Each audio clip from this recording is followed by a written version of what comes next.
Print আর electronic মিডিয়ার ভাইয়েরা দয়া করে একটু রুমটা ছেড়ে দেন, আমরা কার্যক্রম শুরু করব।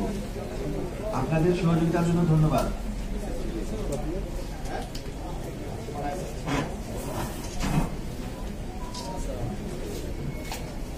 আমাদের যারা সরকারি আছে আপনারা চলে যান, ক্যামেরা আমাদের সরকারি সবাই কোনো সংকট নাই। আর যদি কেউ সারের কৃত্রিম সংকট করার চেষ্টা করে, আমি আইন শৃঙ্খলা বাহিনী এবং জুডিশিয়াল কমিশনার সাহেব আছে, তাদের বলবো তাদের এগেইনস্টে প্রপার অ্যাকশন নেওয়ার জন্য।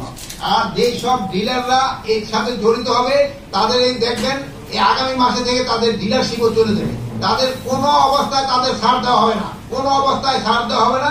আর আপনি বলবেন কৃষকদের এটা আশ্বস্ত করবেন, যেটা নিয়ে আমাদের দেশের প্রাণ কৃষকরা তারা যেন ছাড় পায়, এবং আমি আপনাদের কাছে বলে যাচ্ছি তারা অবশ্যই ছাড় পাবে এবং যেই ন্যায্য মূল্যে তারা ছাড় পাবে। আর আপনারা এটা তাদের কাছে প্রচার করে দিবেন। আর আমি আপনাদের কাছে অনুরোধ করব, আপনারা কিন্তু সবসময় একটা সত্য প্রকাশ করার জন্যই কিন্তু এই বিদেশি মিডিয়াগুলি অনেক সময় উল্টাপাল্টা অনেক খবর দিত, কিন্তু আপনারা সত্যটা প্রকাশ করার জন্যই কিন্তু এখন বিদেশি মিডিয়া এখন আর এই অপপ্রচারটা আমাদের করতে পারে না।